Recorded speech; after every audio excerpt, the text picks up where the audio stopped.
이 시간 함께 말씀 읽겠습니다. 창세기 4장 1절부터 7절까지인데요. 저 한 절, 여러분 한 절 번갈아 가면서 읽도록 하겠습니다. 창세기 4장 1절부터 7절까지입니다. 읽겠습니다. 아담이 그의 아내 하와와 동침하매 하와가 임신하여 가인을 낳고 이르되 내가 여호와로 말미암아 등남하였다 하니라. 그가 또 가인의 아우 아벨을 낳았는데 아벨은 양치는 자였고 가인은 농사하는 자였더라. 세월이 지난 후에 가인은 땅의 소산으로 제물을 삼아 여호와께 드렸고 아벨은 자기도 양의 첫 새끼와 그 기름으로 드렸더니 여호와께서 아벨과 그의 제물은 받으셨으나 가인과 그의 제물은 받지 아니하신지라. 가인이 몹시 분하여 안색이 변하니 여호와께서 가인에게 이르시되 내가 분하여 함은 어찌 됨이며 안색이 변함은 어찌 됨이냐. 함께 읽을까요? 시작. 내가 선을 행하면 어찌 낯을 들지 못하겠느냐. 선을 행하지 아니하면 죄가 문에 엎드려 있느니라. 죄가 너를 원하나 너는 죄를 다스릴지니라. 아멘. 네. 앞서 제가 광고해야 되는데 하나 빼먹은 게 있어요. 저희 오늘 예배 마치고 4시 30분부터 공호 또래 친구들, 성년식 하는 친구들 위에 11층에서 청춘 스쿨 합니다. 그래서 이거는 이제 오고 싶은 사람만 온다 이런 거 아니고 성년식 하는 사람들 다 오는 거거든요. 그래서 소그룹에서 이제 리더 형 누나가 알려주세요.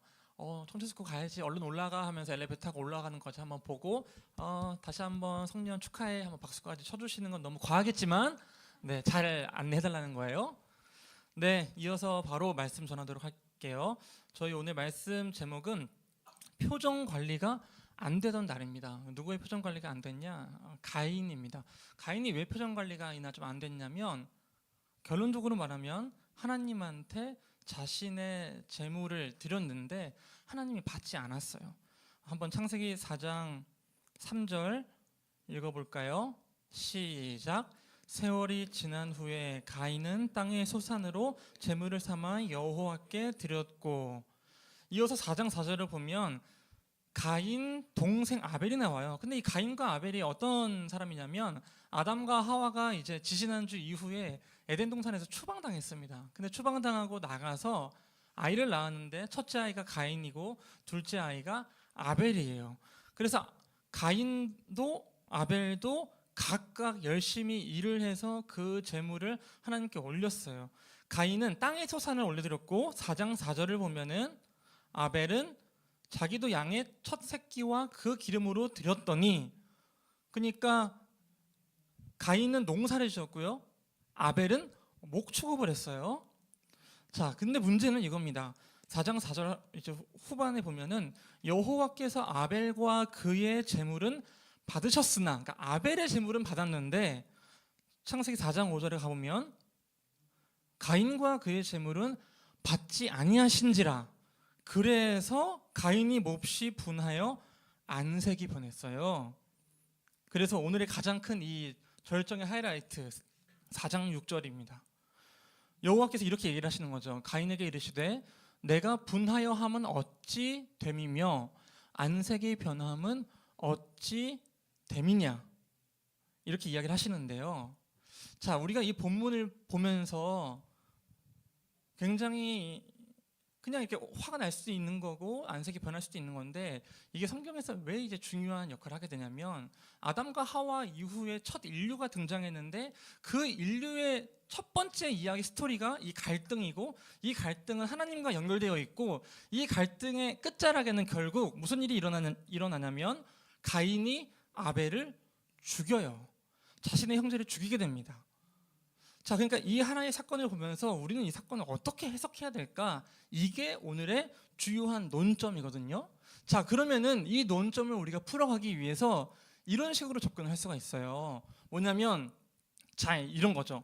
우리가 이제 아벨의 입장에서 대입해서 하나님이 가인의 제물은 받지 않았지만 아벨의 제물은 받으셨다. 그렇다면 우리가 드리는 그 제물을 하나님께 받으시기 위해서 우리는 어떻게 해야 될까라는 식으로 접근할 수 있는 방향이 하나 생겨요. 그러면은 이렇게 되는 거죠. 가인의 잘못을 하나씩 하나씩 따져보게 되는 거예요. 가인은 이렇게 했기 때문에 하나님께서 받지 않으셨다. 이렇게 했기 때문에 하나님께서 받지 않으셨다. 자, 그래서 이제 여러 가지 이제 의견들이 이제 등장합니다. 가인은 여기 보면은 아벨은 자기의 양의 첫 새끼를 드렸는데 이 가인은 자신이 지은 농작물의 첫 소산을 드렸다고 나와 있지는 않는 거예요. 그러니까 첫 소산이 아니네. 그래서 문제가 있었구나. 아예 처음부터 떼내야 되는데 이렇게 할 수도 있고요. 또 우리가 다른 쪽으로 가보면은 이 양을 그러니까 양의 첫 새끼잖아요. 그러니까 뭔가 우리 기독교에 있어서 양이라는 이미지는 너무나 중요하고 제사에 대한 그런 중요성이 있기 때문에 아벨은 제사를 드린 거구나.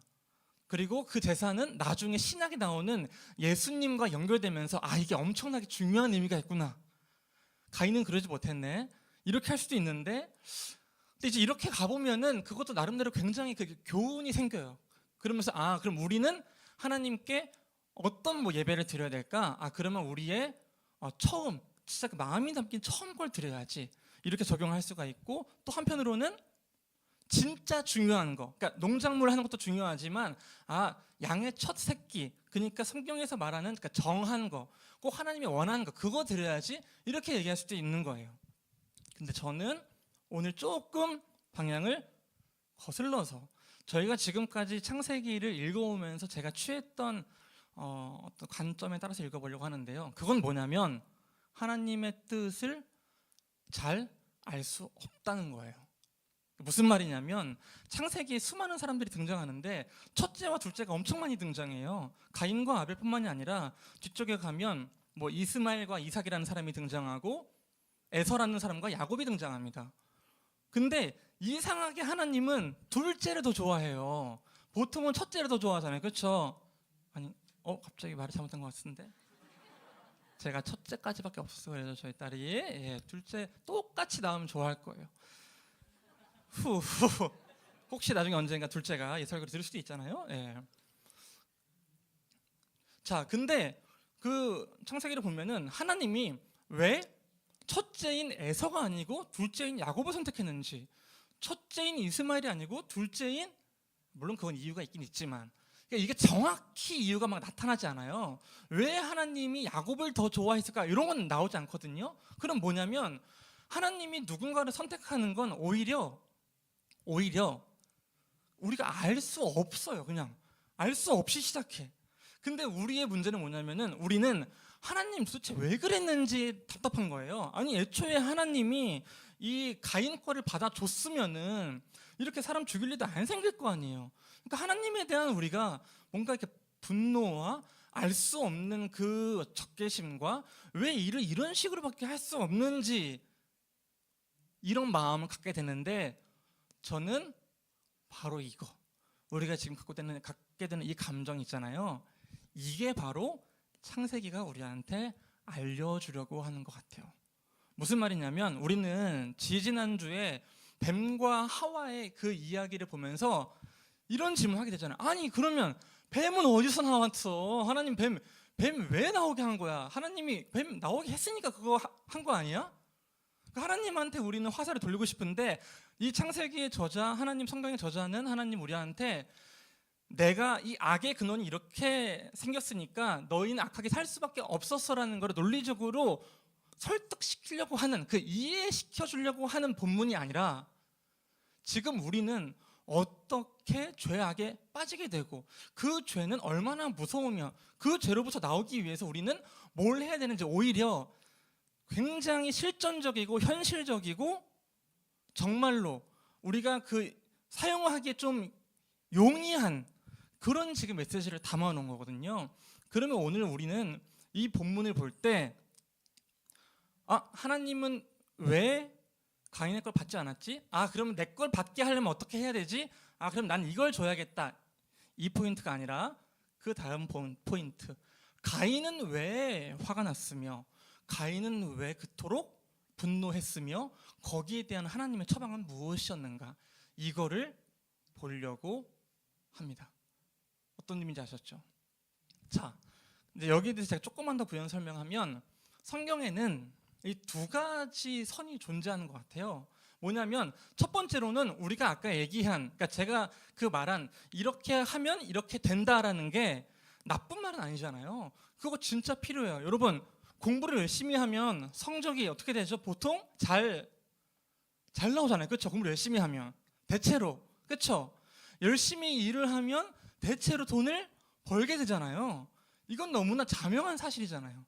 자, 예를 들어서 잠언에는 이런 것들이 나와요. 그러니까 너가 좀 더 졸자, 좀 더 졸고 자고 누워 있고 하면 너 빈궁, 너의 곤핍이 강도같이 찾아온다. 너무나 맞는 말이잖아요. 그렇죠? 그러니까 보통 부모님들이 하는 말이잖아요. 누워 있는 자녀를 향해서 축복과 권면의 말로. 근데 우리 인생에서 이 제가 두 가지 선이 있다고 했잖아요. 그 두 가지 선은 뭐냐면 하나는 이런 일반적인 인과관계 안에서 일어나는 일이고 하나는 도저히 인과관계를 알 수 없는 일이에요. 자, 열심히 살면 그 열심히 산 거에 대한 보상을 좀 받아야 되잖아요. 근데 어떤 사람은 정말 열심히 살아도 정직하게 살아도 언제나 힘들게 살 수 있어요.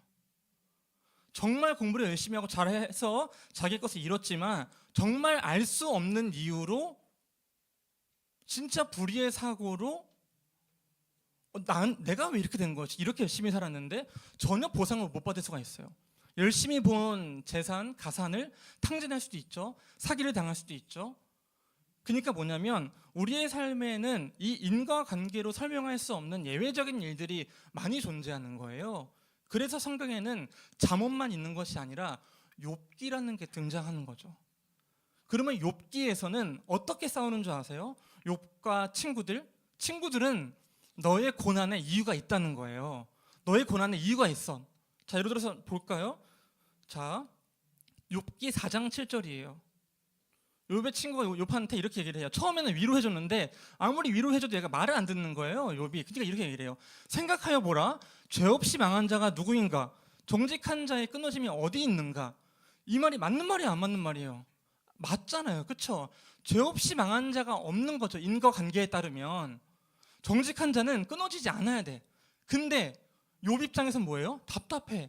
내 인생이 지금 망했거든요. 이유를 모르겠거든요. 욥은 끊임없이 항변하는 거예요. 자, 그러니까 또 다른 친구가 와서 이렇게 얘기를 해요. 8장 4절. 네 자녀들이 주께 죄를 지었으므로 주께서 그들을 그 죄에 버려주셨나니. 이게 어떤 논리예요? 너의 자녀가 죽은 거는 그 죄가 있기 때문이라는 거예요. 그러니까 뭔가 잘못한 게 있으니까 그렇게 됐겠지. 이게 친구들의 논리예요. 친구들의 논리. 욥의 세 친구들은 끊임없이 욥한테 와서 너 이유가 있어. 그러니까 우리 창세기로 갖고 오면 가인이 지금 재물을 올렸는데 받지 않았잖아요. 그러면 욥의 세 친구들은 계속 가인한테 너가 지금 뭐 잘못했겠지. 너가 뭐 잘못했겠지. 너가 지금 뭐 실수했겠지. 계속 돌아봐. 그것만 하는 거예요. 자, 근데 그것도 잠언에 따르면 맞다고요. 하지만 우리의 모든 삶에 이걸 적용할 수가 없다고요. 왜냐하면 우리는 때때로 정말 억울한 일을 당하거든요. 무슨 말씀인지 아셨어요? 그런 의미에서 창세기 4장을 볼 때 우리가 제가 지금 이야기해 놓은 것 전제하는 거 어쩌면 우리는 하나님이 변덕스러운 분이다 라고 생각하게 되는 게 자연스러운 우리의 정서라고 저는 생각해요. 정말 하나님은 신실하시고 놀라우시고 정말로 우리를 향한 놀라운 계획을 가지고 있지만 그게 매일같이 똑같이 완벽하게 이해가 된다? 저는 그게 정말 어렵고 불가능한 일이라고 생각해요. 인간이라면. 왜냐하면 우리는 오늘 이 시간 이 자리에서 여러분이 혹시라도 정말 너무나 큰 은혜를 받아서 내 인생 하나님이 책임지신다 하고 저 문 밖을 나가는 순간 내일 아침 버스를 타면서 생긴 버스 3연착 딜레이 때문에 회사와 이 학교를 지각하는 순간 하나님 어째서 왜 나에게 이런 버스 연착을 주십니까 하면서 우리는 하나님한테 성을 낼 수 있는 존재이기 때문에 정말 이거는 이제 그런 의미에서 창세기의 오늘 4장 이야기는 지극히 현실적이다. 그런 의미에서 첫 번째, 가인은 왜 화가 났을까? 가인은 왜 분노가 생겼을까? 그 분노의 원인에는 뭐가 있을까요? 자, 우리 이 창세기 4장 3절 앞부분을 보면 세월이 지난 후에 이렇게 나오거든요. 그러니까 세월이 지난 후에 가인과 아벨이 각각 세월이 지난 후에 자기의 소산과 그 새끼를 제물로 드렸어요. 근데 그 과정은 분명히 많은 것들이 생략되어 있지만 확실하게 드렸다는 것은 알 수 있고, 그러면 가인은 그 드린 것에 대해서 하나님한테 거절당했다. 이게 확실해져요. 근데 여기서 하나의 그 포인트가 있다면, 가인은 거절받았는데 아벨은 거절받지 않았다는 거예요. 이게 가인의, 우리가 본문을 통해서 찾아볼 수 있는 분노 포인트인 거죠.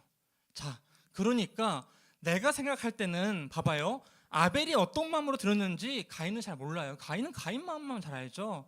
얘랑 나랑 똑같이 했는데 하나님은 얘 걸 받아주고 내 걸 안 받아줬다고요. 근데 이거는 단순히 가인과 가인의 그 재물에만 국한되는 것이 아니라, 가인이 지금까지 하나님한테 드리려고 했던, 어쩌면 불순한 마음일 수도 있겠지만 그 마음들, 그리고 그 과정들, 그 시간들이 전부 다 무용지물이 됐다고 생각하는 거죠. 근데 여기서 하나님은 가인한테 내가 너 싫어한다, 내가 너 어떻게 됐다, 절대 말 안 했거든요. 근데 여기서 가인은 줬잖아요, 하나님한테. 그걸 거절당했을 때 어떤 마음이었을까? 거절감, 단절. 자, 지금 이 마음은 어디에서부터 기인되는 거냐면, 우리가 창세기 2장 3장을 보면서 아담과 하와가 하나님 사이에서 그 단절감, 거절감을 느끼면서 다시 뱀이 제가 그때 뭐라 그랬어요?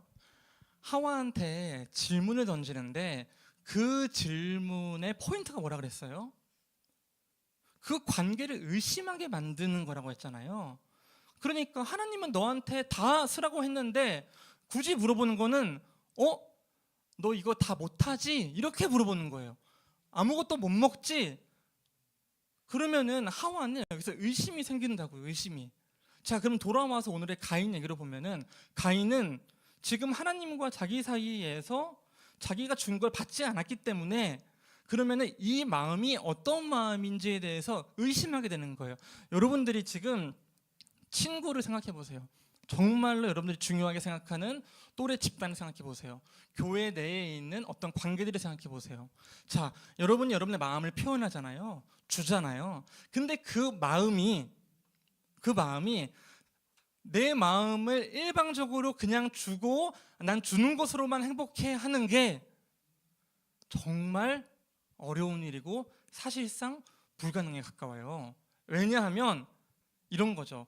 나는 기대하게 돼 있어요. 내가 그 주는 것에 대해서.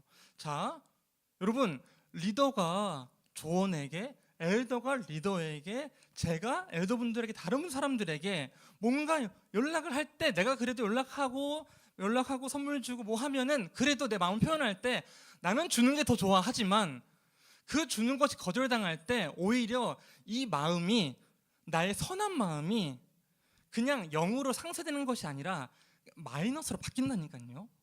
화가 나기 시작해요. 갑자기. 뭐냐면 얘는 왜 내 마음을 무시하는 거지? 자, 예를 들어서 이런 거죠. 제가 어떤 친구한테 카톡을 보냈어요. 전화를 했어요. 근데 안 받는 거예요. 일이 없어지지가 않아요. 근데 갑자기 옆에서 한 친구가 그 친구랑 카톡하는 걸 보게 된 거예요. 와, 진짜 상상만 해도 아찔해요. 그러면 은근슬쩍 물어보는 거죠. 맞아, 거기 지금 뭐 어떻게 연락돼? 하니까 연락되냐고 물어보니까 걔가 갑자기 눈치 보기 시작해. 연락되는데 왜? 어떤 느낌인지 아시겠어요? 이 나랑은 단절되어 있는데, 그러면 여기서 5만 가지 생각이 들어요. 얘는 왜 내 걸 읽지 않고 얘랑은 연결되어 있을까? 이 마음을 하면서 내가 우리 이 사이에 이 관계와 수많은 관계들을 복귀해보고, 이 거절감 때문에. 자, 또 하나 얘기해볼까요, 여러분? 이제 우리는 얼마나 그 마음이 거절당하는 게 싫냐면, 저희 이제 아내와 제가 이제 연애를 한 5년 정도 하고 결혼도 이제 한 5년 정도 지났어요. 이제 둘이 만나게 된 지 10년이 됐는데, 서로 바쁠 때 있잖아요. 진짜 바쁠 때. 그러면 보통 이제 카톡을 막 보내놔 이렇게. 오늘 뭐 어디 간다며? 잘 다녀와. 했는데 3시간 동안 안 읽는 거예요. 잘 놀고 있어? 그래 그래. 뭐 저녁 잘 먹고 이따가 시간 되면 한번 연락 한번 해. 근데 그게 쌓였어. 그렇게 2시간이 지나서 한 11시 반쯤 오늘 친구들 진짜 재밌게 놀고 있는 것 같네. 근데 갑자기 밑에 부재중 전화 제가 열어보니 부재중 전화가 7통이 와 있고 갑자기 무섭기 시작하면서 이제 연락을 해보니까 이런 거죠. 이렇게 아내가 저한테 얘기를 하는 거예요. 너는 오늘 핸드폰을 단 한 번도 꺼내지 않았는지, 화장실 갈 때도 핸드폰을 가지고 가지 않았는지. 그러면서 갑자기 이제 내가 그래서 핸드폰은 꺼낼 시간이 없었고 뭐 어려웠고 하기 시작하는데, 그 과정에서 아내는 이제 저의 마음을 의심하기 시작하는 거죠. 그리고 거절당한 본인의 마음에 대해서 이제 막 얘기하기 시작하는 거예요. 내가 지금 그러면 너를 기다리면서 보냈던 이 카톡 그 마음과 기다리는 사람을 무시한, 또 제가 그걸 무시했었어요. 그러니까요. 제가 그걸 무시한 거예요. 그러니까 본의 아니게 내가 무시했어 그거를. 그러니까 얼마나 지금 화가 나겠어요. 그러니까 그 분명히 첫 카톡은 호의였어. 첫 카톡은 막 뭐 너무 어제 고마웠고 뭐 나랑 결혼해서 되게 행복하고 너무 감사하고 다시금 뭐, 왜냐면 제가 이제 어딘가를 가니까 여러 가지 장치를 하고 왔을 거 아니에요. 이렇게 그 전에 뭐 편지도 쓰고 뭐도 하고 막 그날 아침 따라 유난 일찍 일어나서 청소를 다 해놓고 막 그런 거 있잖아. 나름의 장치를 해놔서 이게 쌓였는데, 그러니까 좋은 마음으로 나를 보내주고 잘 갔다 오려고 했는데, 그렇게 나를 파송해 주려고 했는데 갑자기 나한테 배신감을 느끼는 거지. 그러면서 그 가졌던 선한 모든 마음이, 그 우리 고스톱에 그런 용어가 있나요? 화투에 피박에 광박에 이런 것들. 그럼 이게 배로, 그러니까 이게 참 그래요. 이게 걸려 들어가면 이게 스노우볼처럼 점점 커지는데, 왜 여기까지 왔냐면 이 가인의 이 마음은, 이 거절감이, 이 분노가, 이 관계의 단절이 우리가 이 세상을 살아가면서 맞닥뜨리는 가장 큰 죄의 현실이라는 거예요. 그리고 그 죄의 끝자락에는 무엇이 있냐면, 우리의 최초의 형제였던 이 아벨을 죽일 수 있는 힘을 제공해 준다는 거예요. 그래서 예수님은 신약성경에서 이야기를 하시죠. 너가 살인하지 않았다고 하더라도 미워하는 마음이 있다면 그것이 똑같은 것이다. 왜냐하면 그것이 전달되기 때문에. 자, 그런 의미에서 되게 재밌어요. 우리는 이 단절감을 싫어하잖아요. 거절감을 싫어하잖아요. 그래서 유대감을 만들기 위해 진짜 노력해요. 제가 하나만 말씀드리면, 유대감을 만드는 가장 빠른 길이 뭘까요? 진짜 이건 나쁜 길인데 교회 안에서도 많이 하는 거예요. 뭐냐면 이렇게 뒷담하면 이렇게 유대감이 생겨요. 이렇게. 무슨 말씀인지 아세요? 제가 그냥 우리 좀 이해하기 쉽게 우리의 공동체, 그리고 제가 경험한 공동체들을 생각해 본다면, 누구 한 사람을 약간 그 기도해 준다는, 그 사람을 걱정해 준다는 미명 아래에 같이 모여서 그 사람 이야기 쭉 하다 보면 그 사람 빼고 우리 사이에 엄청난 유대감이 생겨요. 좀 혹시 경험해 보셨나요? 그러면 약간 또 그 그룹 안에서의 엄청난 그 유대감이 생기고, 그리고 대립되면 대립될수록 외부에 적이 있으면 내부에 더 공고한 유대감이 생겨요. 그게 그리고 진짜 재밌어요. 막 그 스펙타클해요. 매일매일. 야, 얘가 뭐라고 했대. 그랬대? 와, 진짜 대박. 얘 어쩜 그러냐 이러면서 막 일파만파 그 말 한마디 한 게 막 커지고. 제가 이거 왜 말씀드려요? 우리가 이 관계의 단절, 그리고 이 거절감, 이것이 정말 그 말로는 너무나 좀 심플하고 그렇게 중요하지 않은, 딥하지 않은 단어 같지만, 실제로는 우리의 삶 안에서 굉장히 깊게 뿌리내리고 있는 그 죄의 흔적이고, 그 죄가 발현되는 그 순간 지점들이거든요. 그 관계를 의심하게 될 때, 그 사람을 의심하게 될 때, 딱 그때 죄가 틈탄다고요. 그래서 창세기 4장 7절이 등장해요. 바로 이 관계에 대한 의문이 들 때 바로 이게 나오는 거예요. 4장 7절 읽어보겠습니다. 시작. 내가 선을 행하면 어찌 낯을 들지 못하겠느냐. 선을 행하지 아니하면 죄가 문에 엎드려 있느니라. 죄가 너를 원하나 너는 죄를 다스릴지니라.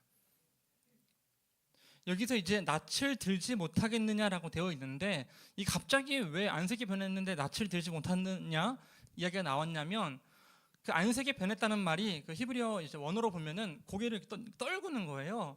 고개를 들지 못하고 이렇게, 그러니까 그게 이런 뜻인 거죠. 그 사람의 지금 기분이 지금 너무나 지금 안 좋다는 걸 보여주는 건데, 그러니까 지금 여기에서 왜 낯을 못 드느냐, 왜 기분이 그렇게 안 좋냐라고 이야기를 하면서 바로 이 이야기를 해요. 선을 행하지 아니하면 죄가 문에 엎드려 있느니라. 죄가 너를 원하나 너는 죄를 다스릴지니라. 근데 이 구절이 너무나 중요해서 우리 세 번역으로 한 번만 다시 볼게요. 창세기 4장 7절 세 번역으로 보면은 이렇게 되어 있어요. 네가 올바르지 못한 일을 하였으니, 이거예요. 죄가 너의 문에 도사리고 앉아서 너를 지배하려고 한다. 너는 그 죄를 잘 다스려야 한다. 이게 오늘 이 말씀의 핵심이에요. 뭐냐면, 죄가 어떻게 틈타냐면 그 사람과 나 사이에 단절이 생기면서 관계를 의심하기 시작할 때 그 문 밖에는 죄가 기다리고 있는 거예요. 빨리 나오라고. 그럼 뭐예요? 그 의심의 꼬투리를 잡고 이 죄는 그 사람을 오히려 올라타서 죄가 사람을 지배하게 될 것이고, 그 죄에 이끌려서 시작은 작은 의심이었고 분노였으나 그게 결국 끝에는 형제를 향한 살해의 마음까지 이어지는 거죠. 그게 뭐예요? 영원히 가인과 아벨은 서로를 볼 수 없는 거죠. 그래서 어떻게 되냐? 4장 8절 4장 7절이 나오자마자 죄를 다스려야 한다고 했어요. 죄가 문 밖에 서서 너 기다린다. 지금 이 지점에서 너 안색이 변했구나, 기분이 나빴구나. 그럼 이때부터는 진짜 입에서 독사 같은 말들이 나오기 시작할 거예요. 막 한 번 삔또가 상하면은 아무도 날 건드릴 수가 없어, 날 막을 수가 없어요. 그때부터 막 죄가 내 안에서 역사하기 시작하면서 막 쏟아져 나올 거예요. 칼이 막 쏟아져 나올 거예요. 그래서 4장 8절에 바로 이렇게 나옵니다. 가인이 그의 아우 아벨에게 말하고 그들이 들에 있을 때에 가인이 그의 아우 아벨을 쳐 죽이니라. 그리고 그 감정은 어떤 감정이었냐면 창세기 4장 9절 여호와께서 가인에게 이르시되 내 아우 아벨이 어디 있느냐. 그가 이르되 내가 알지 못하나이다. 내가 내 아우를 지키는 자니이까. 거짓말하고 뻔뻔해진 거죠. 왜? 내가 아벨이랑 무슨 상관인데 하나님. 이렇게 되는 거죠. 제가 오늘 여러분과 함께 나누고 싶은 말은 바로 이거예요. 뭐냐면 우리가 죄라는 거, 죄와 싸우잖아요. 근데 이 죄는 단순히 내가 오늘도 뭔가 특정한 하나의 사실 때문에 넘어졌으니까 다음에는 그걸 넘어지지 않으려고 노력한다? 그것도 너무나 좋은 거예요. 근데 오히려 더 근본적인 그 원인으로 들어가서 어떻게 죄가 우리를 기다리고 있는지를 알아야 된다는 거예요. 무엇이냐면 우리는 그 단절감이 무엇이든지 간에 하나님이든 직장 상사든 아니면 나든 친구든 교회의 교역자든 리더든 엘더든 그 어느 카톡 한 대목에서 갑자기 마음이 삐뚤어지면서 이 사람의 진심을 내가 의심하게 되는 그 지점에 관계가 흔들릴 때 내 마음이 거절감 때문에 다치려는 그 찰나에, 그리고 표정 관리가 안 되는 그때 있잖아요. 아무리 표정 관리를 하려고 해도 표정 관리가 안 되는 그때, 바로 그때 문 밖에서 죄가 기다리고 있다고요. 이게 죄가 작동하는 메커니즘이라고요. 그러면 하나님은 여기서 이야기하는 거죠. 너 문 열고 나가면 죄가 기다리고 있다. 너 죄한테 다스림 받지 말고 너가 죄를 다스려야 한다. 근데 우리는 그 죄한테 보통 다스림을 당하는 이 결과에 빠지게 되는 거죠. 그러면 이 죄가 어떻게 일어나는 걸까요? 아까 말한 것처럼 안색이 바뀌고 기분이 나빠지고 도저히 얼굴을 들 수 없을 때, 우리의 관계 사이에 그 골이 깊어졌을 때 더 이상 눈에 보이는 것이 없고 입 밖으로 혹은 행동으로 쏟아지기 시작하죠. 내 마음에서 실제로 마음에 없는 말도 막 쏟아져요. 그러니까 갑자기 막 이혼하자 그러고, 그런 말은 아니고 갑자기 헤어지자 그러고, 뭐 사실 원래 처음부터 널 좋아하지 않았다고 그러고, 너는 원래부터 그런 애였다 그러고, 우리는 원래부터 안 됐다고 얘기하고, 어차피 모든 게 다 글렀다고 얘기하고, 모든 것이 무의미하다고 얘기하고, 지금까지 너와 나 사이에 쌓아온 수많은 의미들을 정말로 가치 없는 것으로 취급하면서 발로 차버리고 그냥 아무것도 안 남아요. 공허하고 황무지. 들에 나가서 아벨 뭐 어떻게 되든지 상관없어요. 형제 뭐가 중요해요. 그러고 돌아와서 하나님한테 얘기하는 거죠. 왜요? 제가 아벨을 지키는 자입니까? 나 정당하다는 거죠. 내가 이렇게 화가 났는데. 자, 말씀을 맺겠습니다. 그렇다면 이것이 창세기 4장이 우리에게 얘기해 주려고 하는 우리가 처해 있는 그 인간의 현실이라면 우리는 이 상황을 어떻게 타개해 나가야 할까? 바로 에베소서 6장 12절에 그 답이 있다고 생각합니다. 우리의 씨름은 혈과 육을 상대하는 것이 아니요. 뭐냐면 혈과 육, 눈앞에 있는 케이스 하나하나 그냥 그거 해결해 가는 게 우리의 그 싸움이 아니라는 거예요. 이 싸움은 오히려 근본적인 싸움이에요. 어떤 싸움이냐면 통치자들과 권세들과 이 어둠의 세상 주관자들과 하늘에 있는 악의 영들을 상대합니다. 너무 거대하죠. 이게 바로 아까 얘기한 그 창세기 2, 3장에는 뱀으로 등장했고 창세기 4장에는 문 밖에 서 있는 죄로 등장한 그 죄의 메커니즘인 거예요. 죄는 어느 특정한 모습만 갖고 우리에게 오는 것이 아니라 죄라는 원리는 어떠한 것으로도 적용이 가능한 수많은 모습을 할 수 있는 천의 얼굴, 만의 얼굴을 할 수 있는 것이 죄거든요.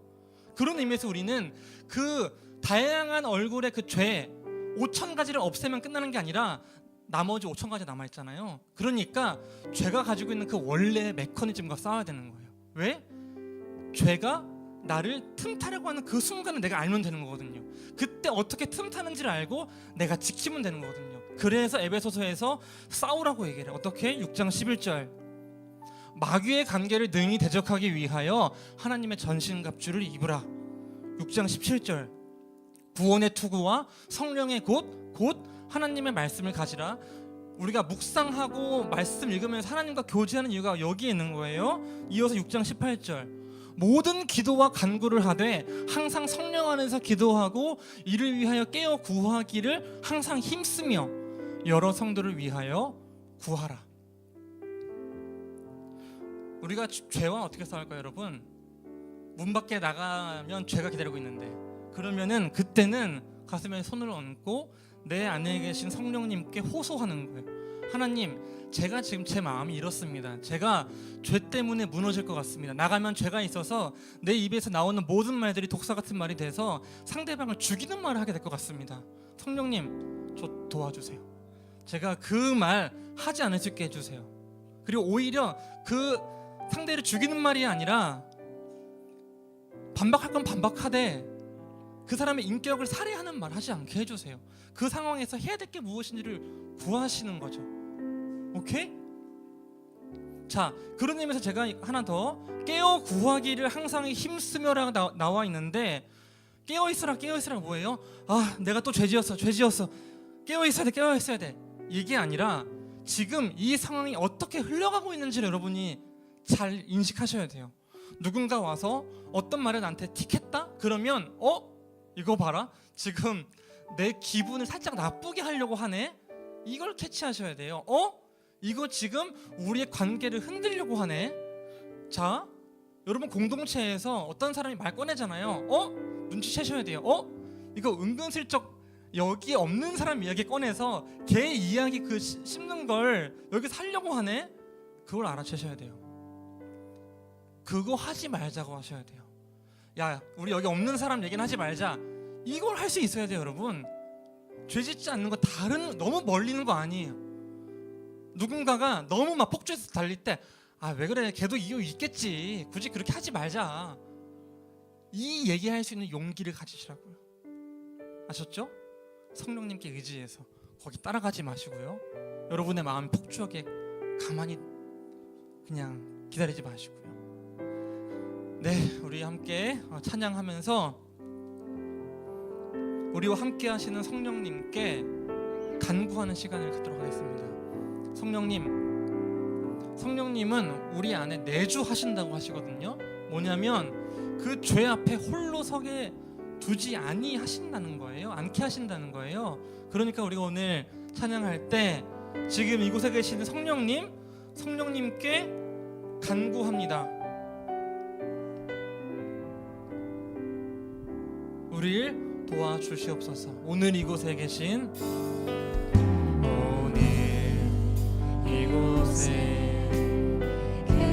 성령님 우리에게 말씀하시고 우리를 가르치소서. 다친 우리 마음 열어주시고 주의 빛으로 밝혀 우리를 인도하소서. 주님보다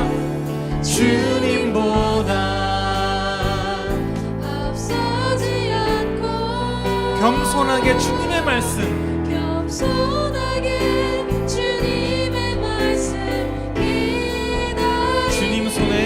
주님 손에 우리 드립니다. 사랑으로 인도하소서. 처음부터 찬양하겠습니다. 오늘 이곳에 계신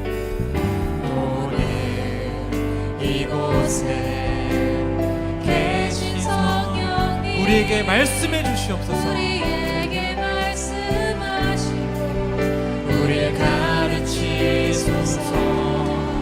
같이 우리 마음 열어주시고 주의 빛으로 밝혀 우리를 인도하소서. 고백합시다. 주님보다 앞서지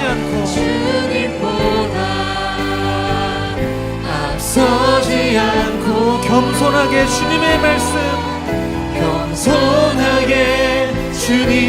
말씀 기다리리.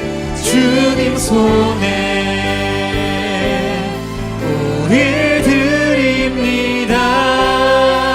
사랑으로 다시 한번 주님보다 앞서지 않고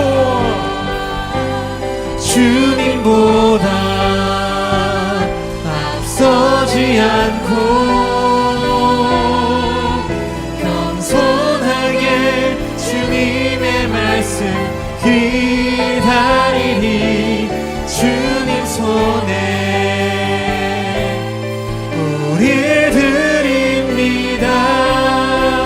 사랑으로 인도하소서.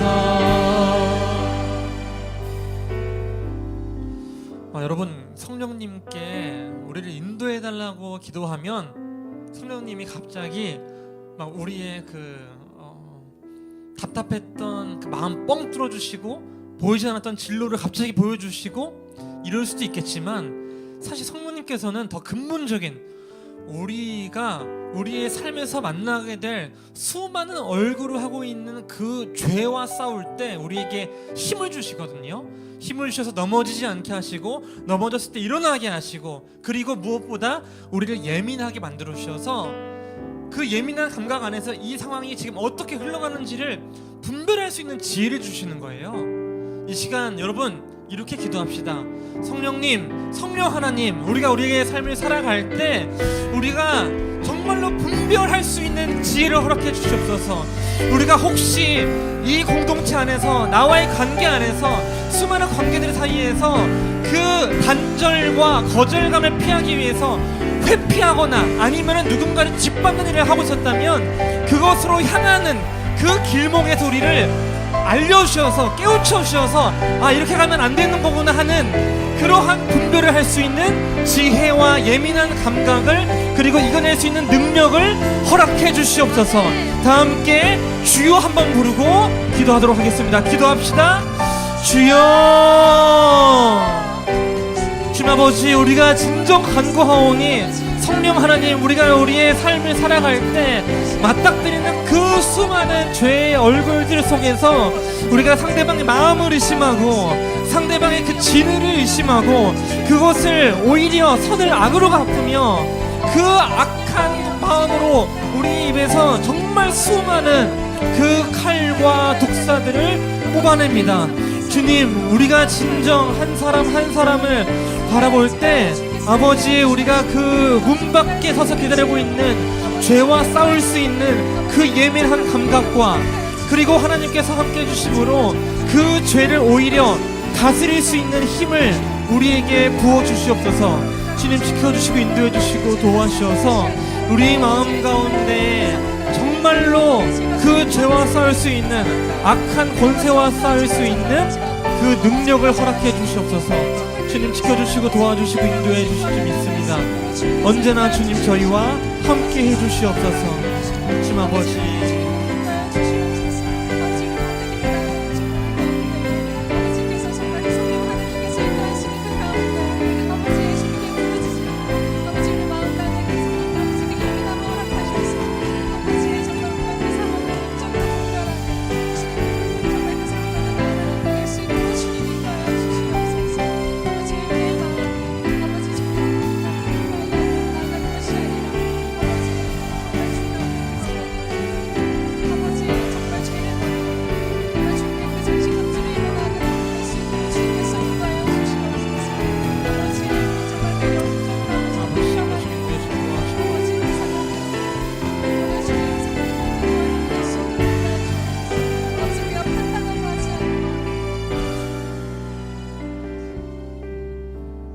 우리가 성령님께 간구하기 위해서는 어쩌면 이 단계가 필요할 것 같습니다. 무엇이냐면 우리는 어쩌면 그 아벨처럼 하나님께 제물을 올릴 수 있는 그런 사람이 되고 싶은 마음이 있지만 한편으로는 오늘 성경 본문은 우리에게 너희 마음 안에 가인과 같은 마음이 있다 하는 것들을 알려주고 있거든요.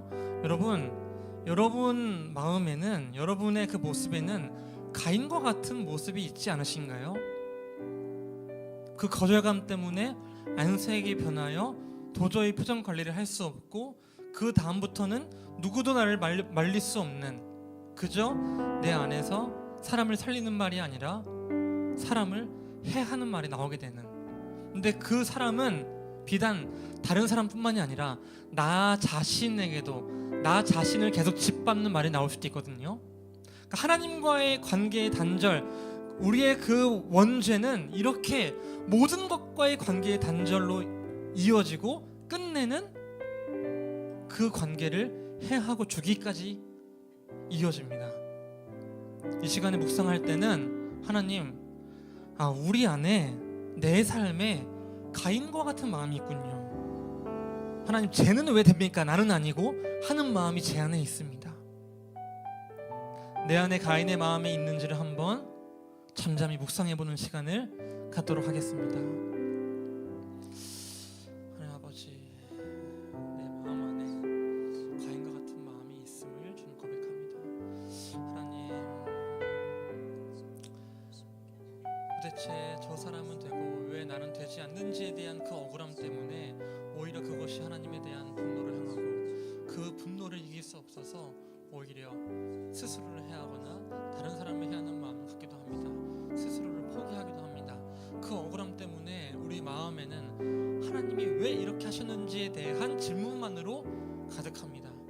주님, 어쩌면은 이 인과 관계를 알아서 그저 이것이 어떻게 됐는지를 알아서 내 마음을 해결해 보고자 하는 그러한 이유 때문에 하나님께 이 이유를 부르짖고 있었던 것 같기도 합니다.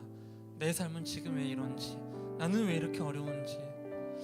주님, 그럼에도 불구하고 우리의 삶에는 정말로 이유를 알 수 없는 것들로 가득 차 있음을 또 한편으로 고백하게 됩니다. 주님 아버지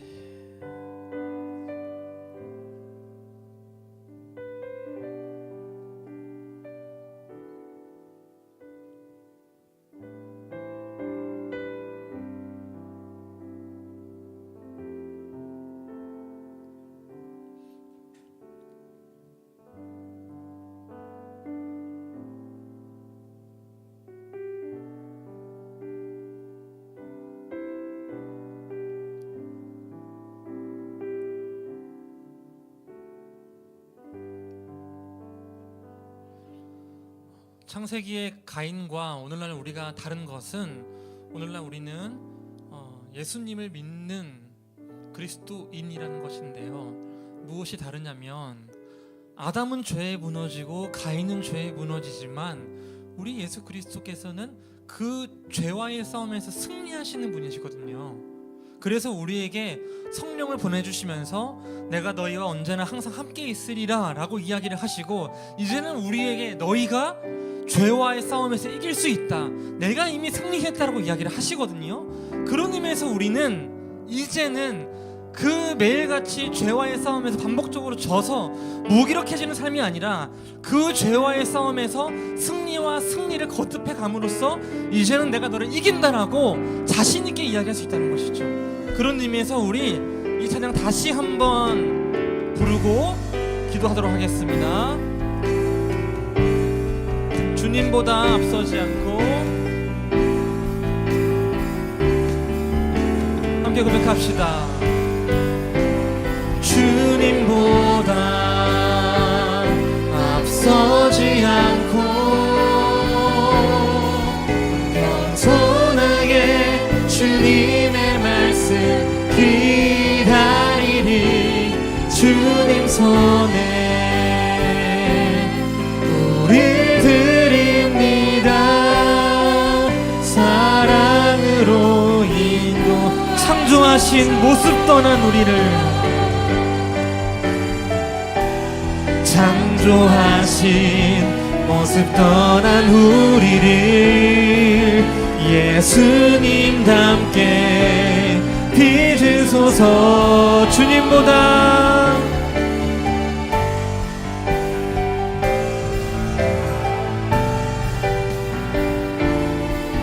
겸손하게 주님의 말씀 기다리리. 주님 손에 우릴 드립니다. 사랑으로 인도하소서. 내 삶은 주의 것, 내 삶은 주의 것, 내 삶은 주의 것. 온전한 신뢰를 주께 드리네. 보이지 않아도 믿음으로 걷네. 주 영광 바라보며 주 다시 한번 내 삶은 주의 것, 내 삶은 주의 것, 내 삶은 주의 것. 온전한 신뢰를 주께 드리. 보이지 않아도 믿음으로 걷네. 주 영광 바라보며 주만 따르네.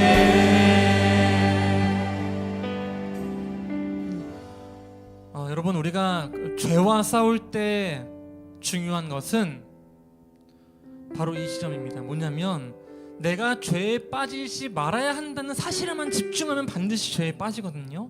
무엇이냐면 내가 죄에 빠질 것 같은 상황을 인식하는 게 중요하고 그 다음은 죄의 모습이 아니라 그 반대 방향, 건강한 모습은 무엇인지를 상상할 수 있는 상상력이 필요합니다. 여러분, 이것이 비전이거든요.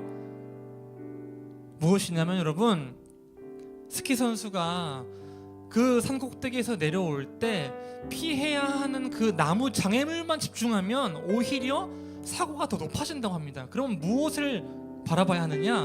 그 장애물과 장애물 사이 빠져나가야 하는 그 통로를 바라봐야 되는 거거든요. 동일한 의미에서 여러분, 우리가 이 관계의 단절과 수많은 단절 사이에서 회피와 여러 가지 아니면 그 회피를 넘어서는 짓밟고 공격하는 것이 우리에게 익숙하다면 이걸 하지 말아야지에 집중하기보다 그러면 나는 어떻게 회피하지 않고 그 길로 갈 것인가? 나는 어떻게 그 사람을 짓밟지 않고 존중할 것인가? 나는 어떻게 이 사람을 배제하지 않고 같은 공동체의 테두리 안으로 넣을 것인가라는 이러한 상상력이 필요합니다. 그렇기 때문에 지금 이 시간 간구할 때 하나님, 우리에게 그 선한 상상력을 할 수 있는 힘을 허락해 주시옵소서. 좋고 옳은 것이 무엇인지, 하나님께서 우리에게 원하시는 것이 무엇인지, 그러면 올바른 관계는 무엇이고 정말로 선한 상대방을 사랑한다는 것은 무엇인지를 묵상할 수 있는 우리가 될 수 있게 해주시옵소서. 다 함께 주여 한번 부르고 그 선한 상상력을 위해 기도하도록 하겠습니다. 기도합시다. 주여, 주님 아버지, 우리가 선한 상상력을 품을 수 있게 도와주시옵소서.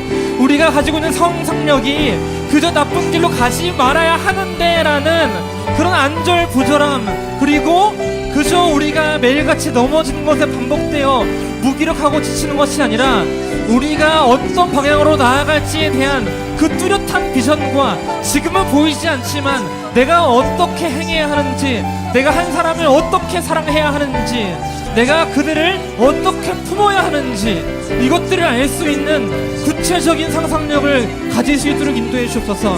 내가 한 번도 해보지 않은 것이어서 어렵습니다. 내가 해보지 않은 것이어서 그쪽 길로 새로운 길을 내는 것이 너무나 어렵고 모험입니다. 주님, 그럼에도 불구하고 이것을 할 수 있는 상상력을 허락해 주시옵소서. 우리 안에 새로움을 꿈꿀 수 있는 그 힘을 허락해 주시고, 이전에 내가 아닌 새로 살아가는 그 하나님의 전신갑주를 잃고 그 말씀에 그 진리의 투구를 쓰고 성령의 검을 들고 나아갈 수 있는 우리가 될 수 있게 도와주시옵소서. 하나님, 인도해 주시고 도와주실 줄 믿습니다. 언제나 함께 해주시고 우리의 길을 인도해 주시옵소서. 주님 아버지, 도와주시고 인도해 주실 줄 믿습니다.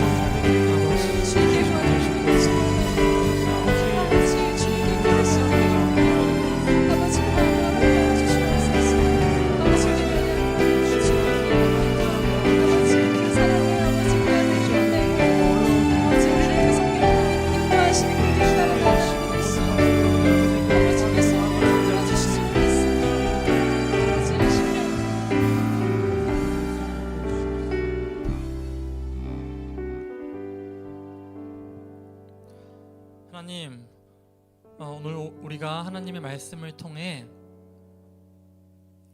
우리는 어떻게 또 다시 그 관계 단절, 그 거절감에 대한 두려움 때문에 우리 마음 안에 장벽을 쌓고 또 다른 단절들, 또 다른 관계의 거절들을 이끌어내는지, 그래서 어떻게 우리는 죄에 빠지게 되는지를 살펴보게 되었습니다. 하나님께서는 우리에게 그저 죄에 무기력하게 당할 수밖에 없다라고 이야기하는 분이 아닙니다. 하나님께서는 저희에게 너희가 죄를 다스려야 한다라고 말씀하십니다.